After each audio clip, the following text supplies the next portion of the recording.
প্রদেশ কংগ্রেসের পক্ষ থেকে আমরা অভিনন্দন জ্ঞাপন করছি।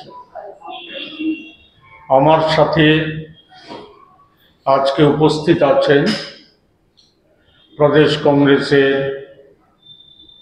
অন্যতম সহসভাপতি, ত্রিপুরার শিক্ষক কর্মচারী আন্দোলনের একেবারে প্রবীণতম অন্যতম নেতৃত্ব শ্রী শান্তিরঞ্জন দেবনাথ মহাশয়। আমরা যে বিষয়টা নিয়ে আপনাদের আজকে দৃষ্টি আকর্ষণ করতে চাই সেটা হচ্ছে দেশের বর্তমান আর্থিক অবস্থার পরিপ্রেক্ষিতে আমাদের এই বাজেট অধিবেশনে গত শনিবার দিন দেশের অর্থমন্ত্রী যে বাজেট উপস্থিত করেছেন সেই সম্পর্কিত বিষয়ে দৃষ্টি আকর্ষণ করতে চাই। স্বভাবতই আমি আপনাদের থেকে একটু সময় চেয়ে নিচ্ছি, যেহেতু কতগুলি বাজেটের কতগুলি গুরুত্বপূর্ণ দিক সম্পর্কে আমাদের দৃষ্টিভঙ্গিটা একটু খোলাসা করে বলা প্রয়োজন। সে কারণে হয়তো খানিকটা আমি চেষ্টা করব যত সংক্ষিপ্তভাবে বিষয়টা উপস্থিত করা যায়, আমাদের যে বক্তব্যটা তুলে ধরা যায়, হয়তো খানিকটা সময় লাগতে পারে। তার জন্য আগেই আপনাদের কাছে ক্ষমা প্রার্থী। আমরা যেটা লক্ষ্য করে আসছি যে বিজেপি দল এবং তার যে রাজনৈতিক অভিভাবক আরএসএস বরাবরই দেশে ধর্ম বর্ণ জাত এগুলিকে কেন্দ্র করে বিভাজন করার নীতি এগুলি চালিয়ে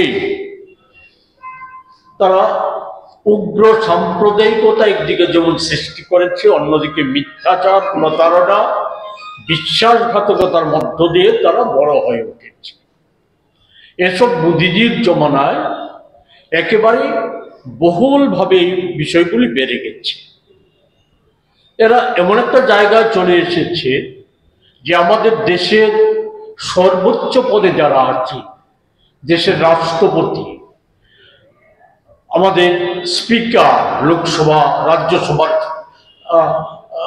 চেয়ারম্যান, এই যে পদগুলি গুরুত্বপূর্ণ সাংবিধানিক পদগুলি, এগুলিকেও রাজনৈতিক সংকীর্ণ স্বার্থে ব্যবহার করছে। আমি তার খুব বিশদ উদাহরণ দেব।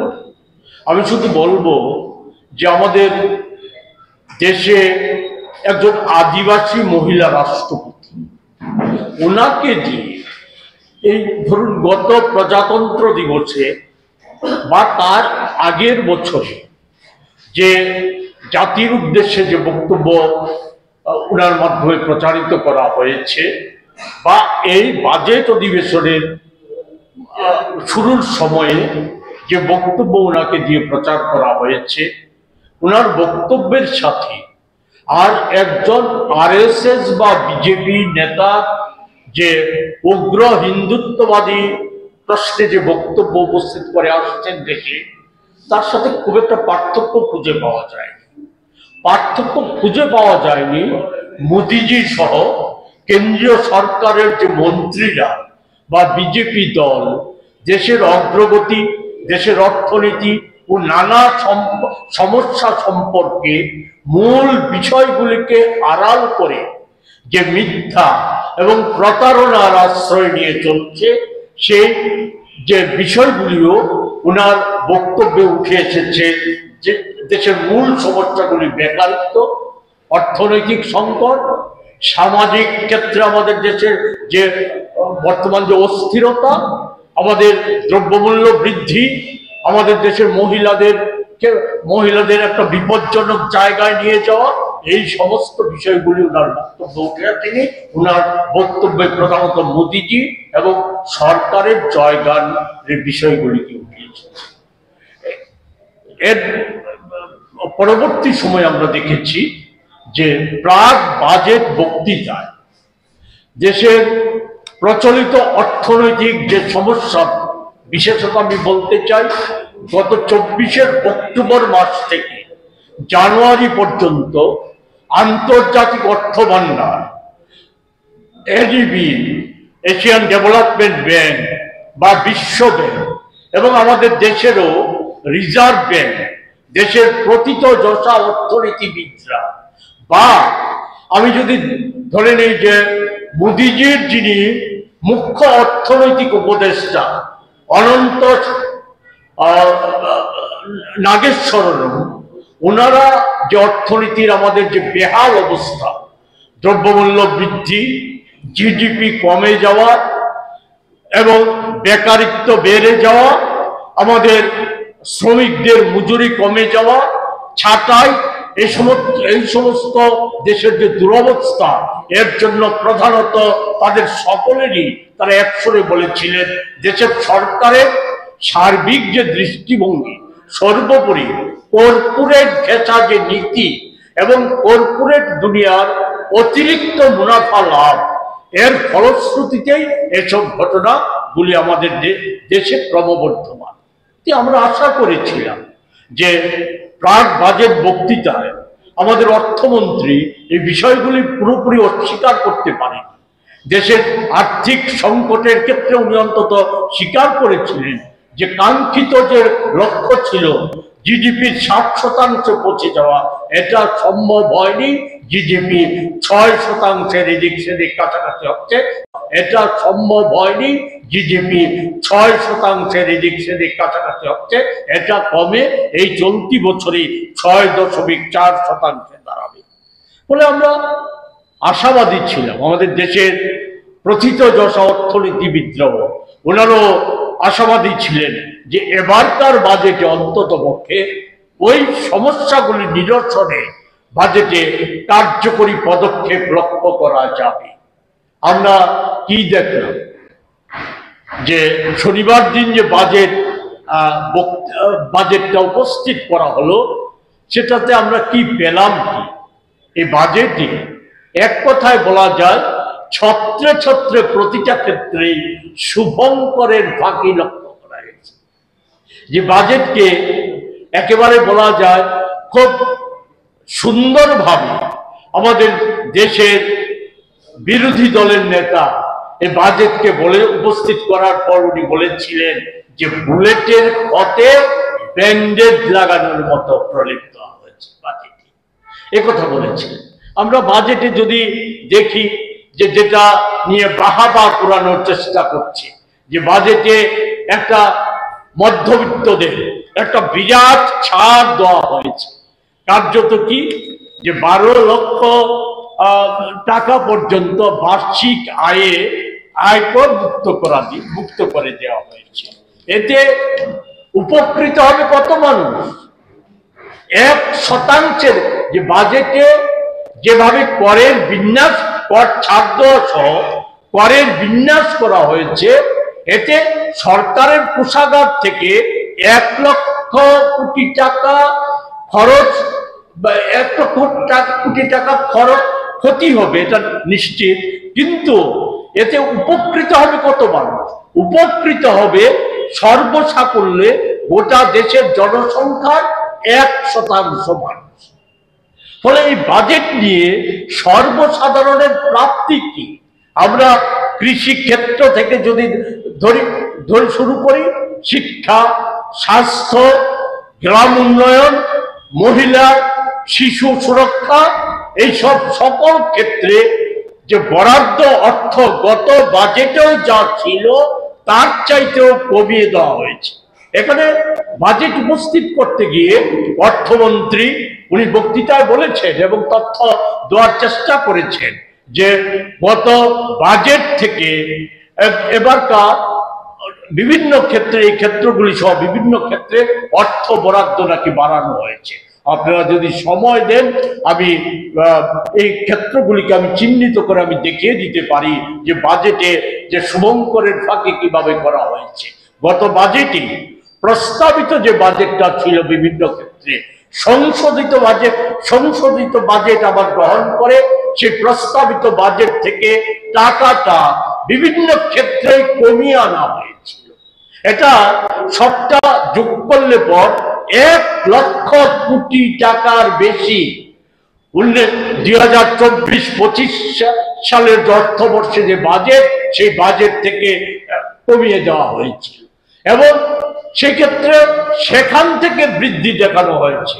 কার্যত 2024 সালে 24-25 অর্থবর্ষ থেকে এবার কোনো ক্ষেত্রেই তেমন বাড়েনি। উপরন্তু বলা যায় শিক্ষা, SC ST কল্যাণ সহ কৃষক কল্যাণ এবং অন্যান্য সরকারি খাতে যে ব্যয়, জনকল্যাণমূলক খাতে যে ব্যয়, সেই সমস্ত খাতে ব্যয় বরাদ্দ কমিয়ে দেওয়া হয়েছে।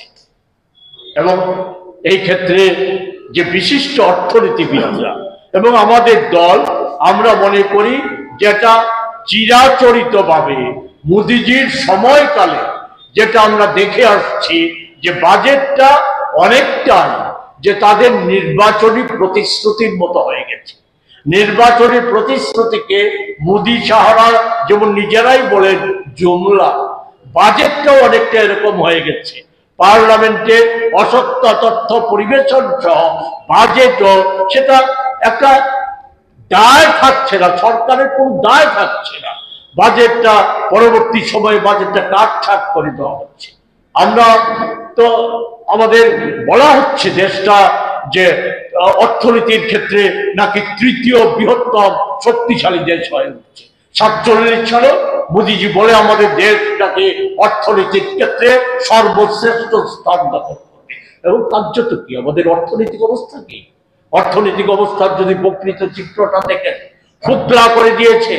টাকার দাম, ডলারের তুলনায় টাকার দাম কমতে কমতে আমাদের দেশে আজকে 86 টাকা 70 পয়সা এর মধ্যে ঘোরাঘুরি করছে।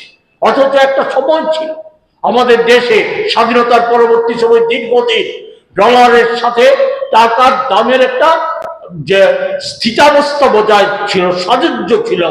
80-র দশকের মাঝামাঝি সময়ে একটা সবাই জানেন যে ডলারটা আন্তর্জাতিক দুনিয়ার একটা সবচাইতে বেশি শক্তিশালী হয়ে উঠেছিল। এর ফলে আমাদের টাকার দামে তারতম্যটা অনেকটা বেড়ে গিয়েছে এবং তারপরেও একটা ধারাবাহিকতা ছিল। কখনো আমাদের দেশে ডলারের দাম 54-55 টাকার বেশি টাকা থেকে বেশি হয়নি। আমরা কি দেখেছি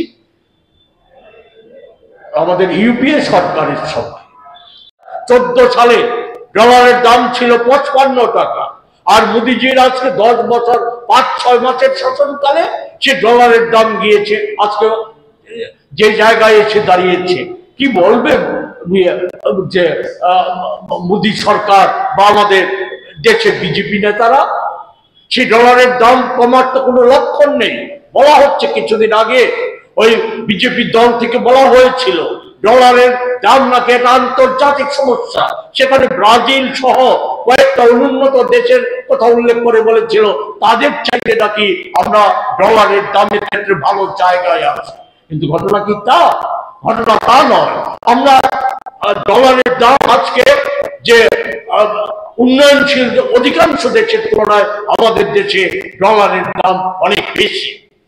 শুধু তাই কি, অর্থনীতির ক্ষেত্রে যে বলা হচ্ছে মোদিজি 26শে জানুয়ারিও প্রজাতন্ত্র দিবসে উনি বলেছেন যে আমাদের দেশে যে বিনিয়োগ এমন ভাবে বাড়ছে, বিদেশি বিনিয়োগ এমন ভাবে বাড়ছে যে আমাদের দেশের কাজের আর কোন রকম সংকট থাকবে না।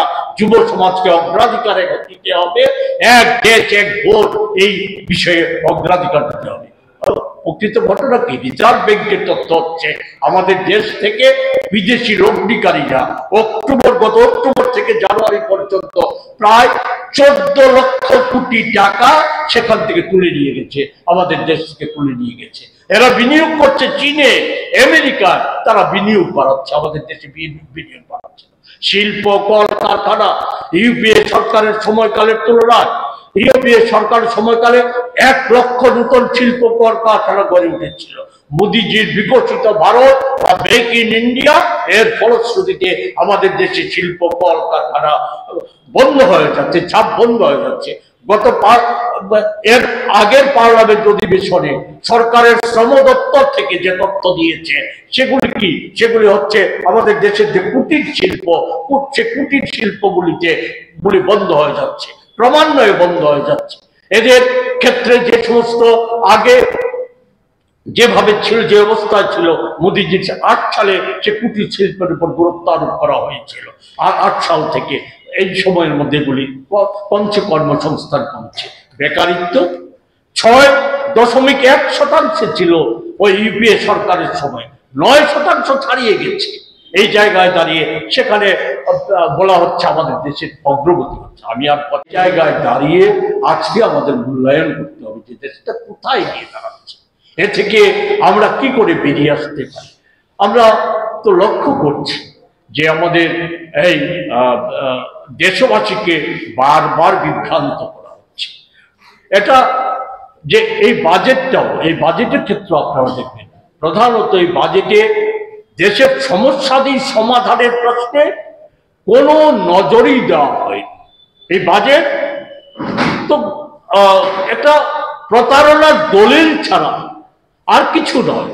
এই বাজেটের মধ্য দিয়ে দেশবাসীর প্রতি বিশ্বাসঘাতকতা করা হয়েছে। কর্মসংস্থানের কোনো বিষয় রাখা হয়নি। সেখানে বলা হচ্ছে যে ওই ক্যান্সার চিকিৎসার ক্ষেত্রে কিছু সুযোগ সুবিধা বৃদ্ধির কথা বলা হচ্ছে, যে বাজেটে নাকি স্বাস্থ্য ক্ষেত্রে গুরুত্ব আরোপ করা হচ্ছে। কিন্তু আমি বেশি উদাহরণ দেব না, 36টা ওষুধের দাম কমানোর কথা বলা হয়েছে। কিন্তু আপনারা তো সবাই অবগত আছেন গত 1.5 বছরে জীবনদায়ী ওষুধ সহ নানা ওষুধের দাম 100% বাড়ানো হবে। 36টা ওষুধের দাম কমানোর পরিপ্রেক্ষিতে আমি গত পরশু দিল্লির একটা 31 বছরের মহিলা, ওনার অভিজ্ঞতা বলেছেন, ওনার একটা বিশেষ রোগে উনি আক্রান্ত, ওনার বছরে ওষুধ লাগে 72 লক্ষ টাকা। সে জায়গায় 36টার মধ্যে ওনার ওষুধ দেওয়া আছে। উনি বলেছেন সে ওষুধটা আনার ক্ষেত্রে সরকার ছাড় দিয়েছে বহির করে 10%। এই ছাড় আমার কতটা কাজে লাগবে, কার্যত এই ছাড় পাবো কিনা এটা নির্ভর করে ওষুধ কোম্পানির মালিকদের উপর। সেখানে এই ছাড়টা না দিয়ে সরকার যদি বিকশিত ভারতের কথা বলছে, বিকশিত ভারতে সেই ওষুধটা আমাদের দেশে তৈরি করার জন্য আজকে উদ্যোগ নিতে, সেই ওষুধগুলি 36টা ওষুধ যেগুলি বিদেশ থেকে আমদানি করতে হবে অধিকাংশই সেগুলি যদি নিত, তাহলে তো দেশের মানুষ উপকৃত হতো। সেই স্বাস্থ্য খাতে আমাদের যে পরিকাঠামো গড়ে তোলার ক্ষেত্রে 1 টাকাও তো বরাদ্দ করেনি। আমাদের দেশে যে আজকে সরকারি চিকিৎসকদের যে সংকট, সর্বত্র, শুধু আমাদের রাজ্যে নয় গোটা দেশেই সেই অবস্থা বিরাজ করছে, সেই তার দূরীকরণের জন্য 1 টাকাও বরাদ্দ হয়নি। শিক্ষা ক্ষেত্রে বরাদ্দ কমিয়ে দেওয়া হয়েছে। এই যে বিষয়গুলি সেগুলো উঠে এসেছে, সেই জায়গায় দাঁড়িয়ে আমরা আমাদের রাজ্যের কথা যদি দেখি, আমাদের রাজ্যের মুখ্যমন্ত্রী এই বাজেটকে বলেছেন ইউনিক বাজেট। আমি বলি আমাদের দেশবাসীর যেমন প্রাপ্তির কথা শূন্য, আমাদের রাজ্য আমরা কি পেলাম উত্তর পূর্বাঞ্চলে। সেখানে এর কিছুদিন আগে এনএসির বৈঠক পেয়ে গেল, অনেক বড় বড় কথা শুনেছি।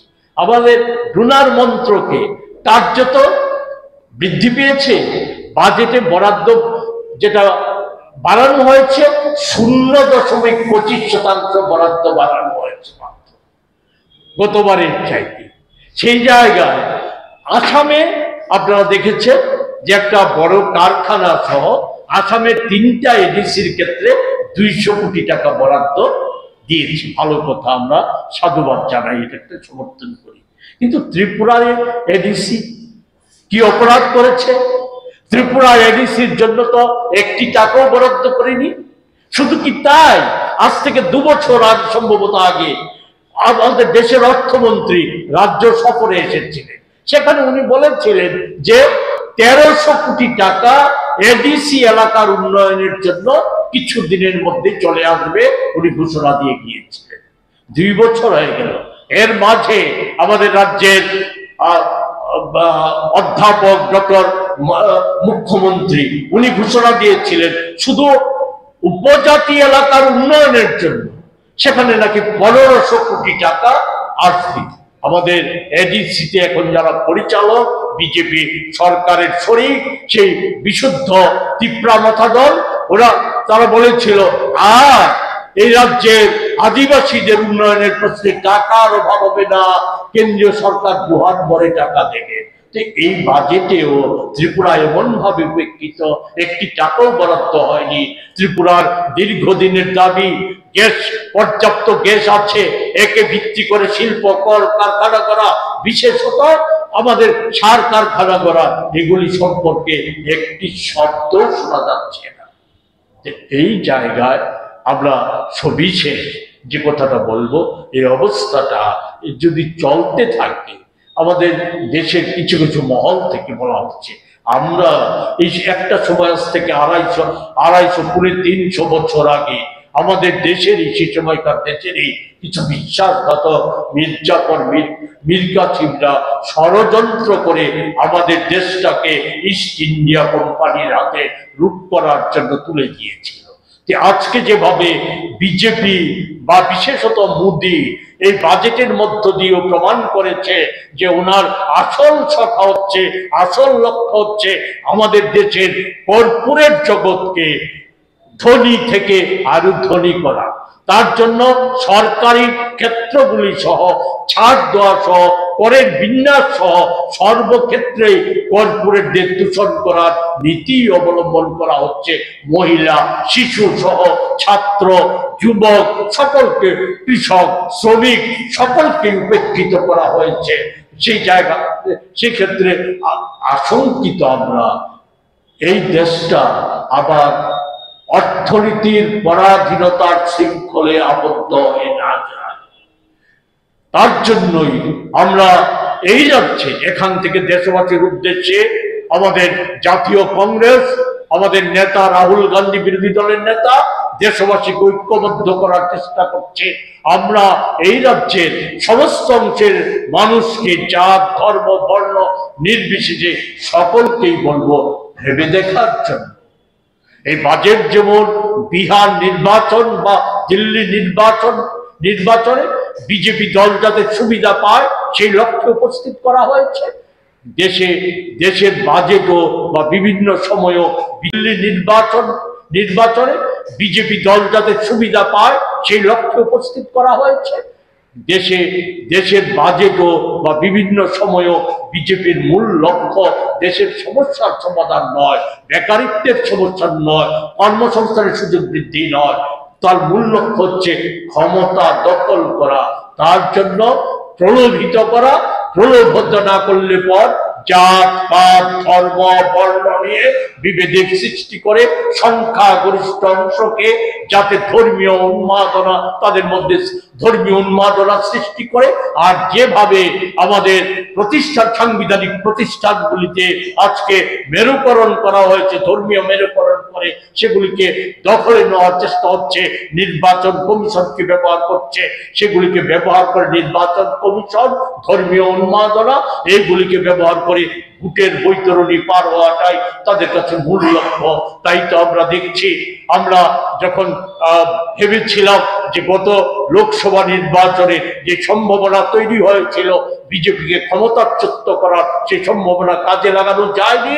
ওই ধর্মীয় উন্মাদনা সৃষ্টি এবং নির্বাচন কমিশনকে নগ্নভাবে ব্যবহার করার ফলে সেই সম্ভাবনাকে কাজে লাগানো যায়নি। আবারও আমরা আতঙ্কিত যে আবারও যে গোটা দেশে এই ক্ষেত্রটাকে তারা ব্যবহার করার জন্য আজকে আওয়াজ তুলেছে।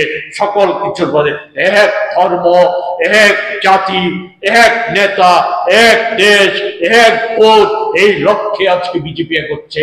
তাই আমরা বলবো আমাদের রাজ্যের সকল অংশের মানুষের কাছে আমাদের সমস্যাদের যদি সমাধান করতে হয় যত দ্রুত সম্ভব বিজেপির হাত থেকে দেশকে এবং আমাদের রাজ্যকে মুক্ত করতে হবে।